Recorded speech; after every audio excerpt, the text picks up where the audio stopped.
खुलुमबाय गिबियावनो नोंथांमोनखौ बयखौबो सोरजिदा क्रिएटिभिटी चेनेलाव बरायनायजों लोगोसे फुंबिलिनि गाहाम हामलायनायखौ बावहरग्रोनाय जाबाय।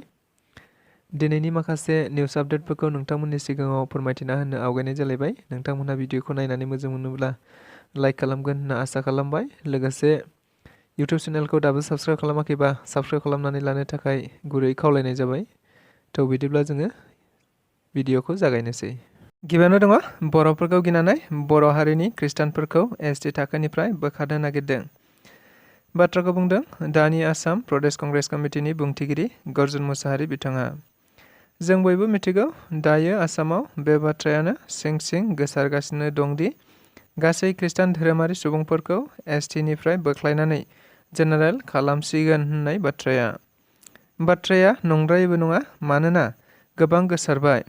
मिथिनाय बायदिब्ला बे बाथ्राखौ लानानैनो मैया बिथां गर्जन मुसाहारिया मोनसे खौरांगिरि मेल लानाय जायो, जेराव बिथाङा गोबां बाथ्राफोरखौ बुंनायजों लोगोसे बयखौबो बुंदोंदि बे बाथ्राखौ जायनो लाबोआथों मानो बिसोरो बर'फोरखौ गिदों, बर'फोरखौ गिनानैनो बेबायदि एसटि थाखोखौ बोखारनो नागिरदों। मानोना बर'फोरा उदयाचलनिफ्रायनो लानानै आथिखालसिम गासै आफादफोरानो धोरोम बासियालासिनो खौसेयै ज'ज'यै सोमावसारबोदों एबा जिखुनु खामानियावनो लोगो लालायनानै धोरोम बासियालासिनो बेबायदिनो फैबाय थादों।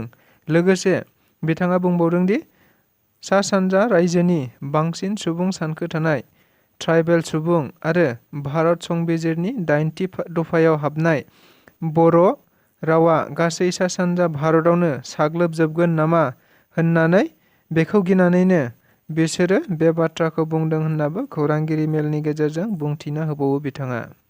आथिखालाव प्रमद बर' दैदेननाय बिटिआर सरकारनि बानजायनायाव गिबि खेबनि थाखाय बडलेण्ड इन्टारनेशनेल नलेज फेस्टिभेलनि मैयानि थामथि सानाव आसामनि सोलोंथाइ मन्त्रि डक्टर रनज पेगु बिथाङा बाहागो लाहैना बिटिआर सरकारनि बिबानगिरिफोरजों सावरायज्लायनाय जायो।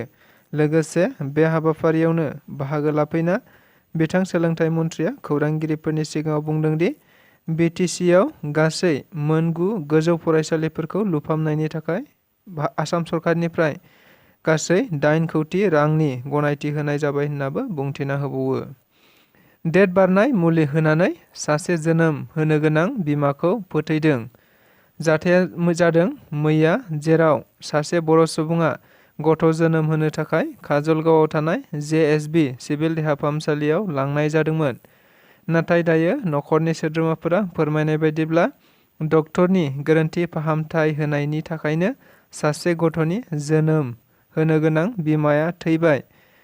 बिथांमोनहा फोरमायनाय बायदिब्ला डक्टरखौ जितुमणि दास होननानै मिथिनो मोननाय जादों।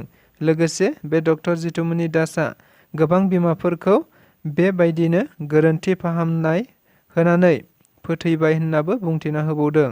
मख'जाथावदि दायो दुखुथिया नखरा बे डक्टरनि हेंथायै थानायाव केस होनाय जासिगोन होननाबो खौरांगिरिफोरनि गेजेरजों बुंथिना होबावो। मावफुं सोद्रोमा राकेश ब्रह्मनि बिपिएफनि सायाव गोख्रों बिबुंथि। आथिखालाव फैबाय थानाय लकसभा एमपि बिसायख'थिखौ लानानै गुबुन गुबुन राजखान्थि दोलोफोरा गाव गावनि दोलोफोरखौ स्ट्रं खालामनो थाखाय बायदि बायदि हाबाफारि लाबाय थानाय समावनो दिनै फिन बिटिआरनि मावफुं सोद्रोमा राकेश ब्रह्म बिथाङा बिपिएफनि राजखान्थि दोलोनि हेंथायै मोनसे बेंफ्रुसार बिबुंथि होबावो। बिथाङा बुंदोंदि बिपिएफआ सिनस्रिबायबाय, मुसलपुराव बिपिएफआ जिर' जाबाय, मोनसेबो गामि गामि ओनसोल आरो नखरफोराव बिपिएफ गैला आरो बिसोरो सिं बायनाय मोसौ बायदिनो लेंग्रा लेंग्रायैनो गेलेगोन होननाबो बुंथियो।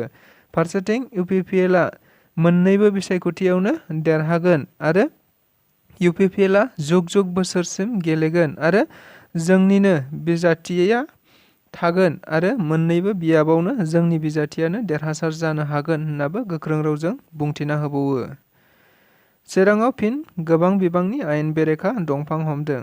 मिथिनाय बायदिब्ला दायो चिराङाव जावले जावले आयेन बेरेखा दंफां हमबाय थानाय बायदिनो मैया फिन आरोबाव रुनिखाता रेन्जनि सिङाव थानाय हाग्रा बिफान आरो एसएसबिनि सिग्रोमनायाव गोबां बिबांनि आयेन बेरेखा दंफांखौ हमनो मोननाय जायो।